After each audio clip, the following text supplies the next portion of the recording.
시편 64편 생각하고 있습니다. 1절과 2절 말씀을 통해서 무엇에 대해 생각해 보았습니까? 근실하게 신앙생활 하려고 하는 자들에게는 항상 적이 있다. 그런데 그 적은 멀리 있지 아니하고 항상 가까운 데 있다. 왜 그러한가? 악한 사단 마귀가 그렇게 하기 때문에. 멀리 있는 사람들을 통해서 우리를 공격하는 것은 별로 우리에게 해가 되지 않아요. 우리에게 큰 상처가 되지 않아요. 그러나 가까운 데 있는 자들을 통해서 우리를 공격하면 그만큼 우리에게 큰 상처가 되기 때문에 항상 가까운 데 있는 사람들을 통해서 우리를 공격한다 하는 것 1절, 2절 가지고 생각해 보았어요. 어제 아침에 3절, 4절, 5절, 6절 오늘 본문 생각해 보았죠. 자, 악한 사탄 마귀가 가까운 데 있는 자들을 통해서 우리를 공격하는데 무엇으로 우리를 공격한다고 그랬습니까? 다른 어떤 특별한 것이 아니라 말로 우리를 공격한다. 오늘 본문 이야기하는 것처럼 칼을 날카롭게 갈아서 찌르는 것처럼, 화살을 날카롭게 연마해서 그 끝에 독을 발라서 쏘는 것처럼 말을 통해서 우리를 괴롭게 하고 아프게 하고 상처를 입힌다라고 말씀드렸어요. 말은 정말 무서운 것이라고 그랬죠. 말은 우리 백체 가운데 혀는 아주 적은 것이, 그러나 마치 큰 배 뒤에 붙어있는 작은 키 하나로 그 배를 오른쪽으로도 가게 하고 왼쪽으로도 가게 하는 것처럼, 또 작은 불씨 하나가 큰 산, 초가 삼간 전체를 다 태우는 것처럼 말은 무서운 것이다 라고 말씀드렸어요. 그러므로 우리는 늘 말을 조심해야 하고, 말을 조심할 뿐만 아니라 하나님께 말로 실수하지 아니하도록 기도할 수 있어야 된다라고 말씀드렸죠.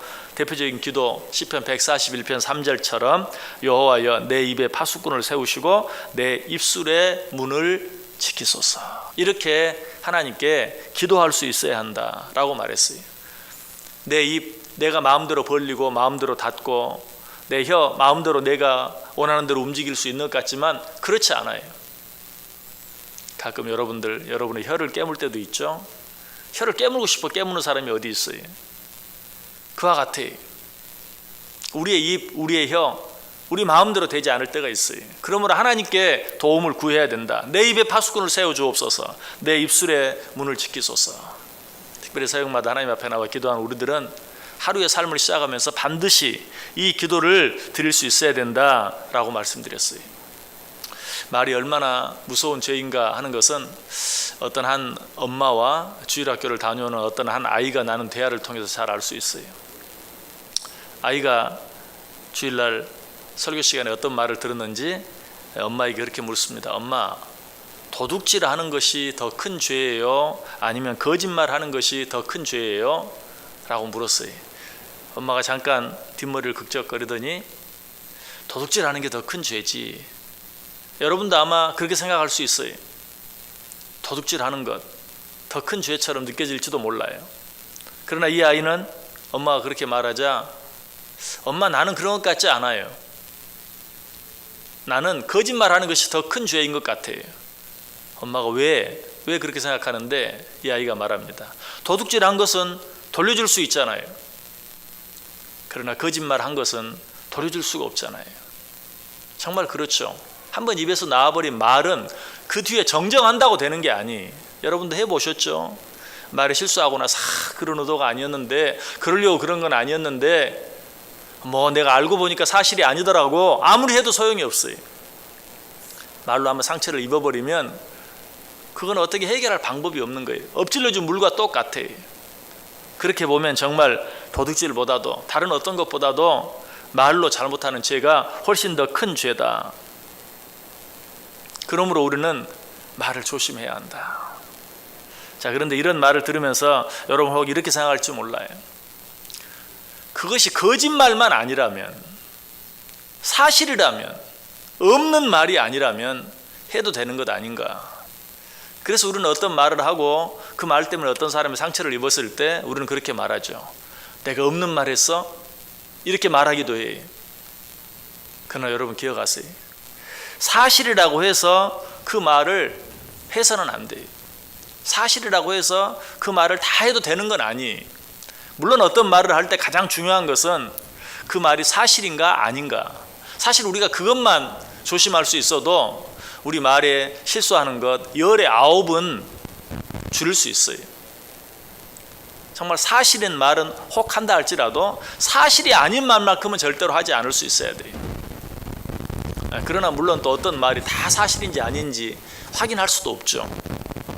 그러면 그 말이 사실인지 아닌지 확인되지 않으면 하지 말아야 돼요. 그랬다 그러대 사실인지 아닌지 몰라요. 그런데 무조건 하고 봐요. 이것이 얼마나 많은 사람들을 아프게 하는지 몰라요. 사실이 아닌 말은 하지 말아야 하는데 사실인지 아닌지 확실히 알 수 없다면 그것도 하지 말아야 돼요. 그런데 방금 말씀드렸던 것처럼 사실이라면 무조건 말해도 되는가? 그것도 아니에요. 사실인 경우 어떤 말이 분명한 사실이 그럼에도 불구하고 우리는 두 가지를 더 생각할 수 있어야 돼요. 한 가지는 무엇입니까? 내가 이 말을 하는 것 분명 사실인 것은 틀림이 없어요. 그러나 그 말을 하는 것이 그 말의 대상이나 그 말을 듣는 사람에게 유익이 되는가 되지 않는가. 분명 사실을 할지라도 그 말의 대상, 그 말의 주인공이나 그 말을 듣는 사람에게 유익이 되지 않는다면 하지 않을 수 있어야 돼요. 그것을 생각할 수 있는 것이 그리스도인들의 참 모습이. 역시 어제 아침에도 말씀드렸던 것처럼 무릇 에베소 4장 29절에 있는 말씀, 무릇 더러운 말은 너희 입 밖에도 내지 말고 오직 덕을 세우는 데 소용되는 대로 선한 말을 하여 듣는 자들에게 은혜를 끼치게 하라. 듣는 자들에게 은혜를 끼치게 하라. 사실이면 다 말해도 되는가? 아니, 사실을 할지라도 그 말의 대상이나 그 말을 듣는 자가 유익이 되지 못한다면, 믿음 안에서 표현하면 은혜가 되지 못한다면 하지 말아야 돼요. 듣는 사람에게 도움이 되지 않고 듣는 사람에게 은혜가 되지 않는 말은 사실인가 아닌가를 상관없이 하지 않을 수 있는 것, 이것이 옳은 것이다 라는 것이. 보다 중요한 것, 하나님을 믿는 우리들은 반드시 생각해야 될 또 한 가지가 있어요. 그것은 무엇인가? 어떤 말이 사실이에요. 그러나 그 말을 내 입 밖에 내는 것이 하나님께 영광이 되는가 되지 않는가를 생각할 수 있어야 돼요. 자, 하나님 우리를 왜 창조했어요? 하나님의 영광을 위해 창조했다고 그랬어요. 내가 내 영광을 위하여 창조한 자를 오게 하라 라고 말했어요. 사람의 제일 되는 목적은 하나님께 영광을 돌려드리는 것이. 그러므로 어떤 말이 사실인가 아닌가 그걸 생각하는 것도 중요하지만 거기서 한 걸음 더 나아가야 된다. 어디까지? 내가 그 사실인 말을 내 입 밖으로 내는 것이 하나님께 영광이 되는가 되지 않는가. 에베소 4장 30절은 말합니다. 하나님의 성령을 근심하게 하지 말라.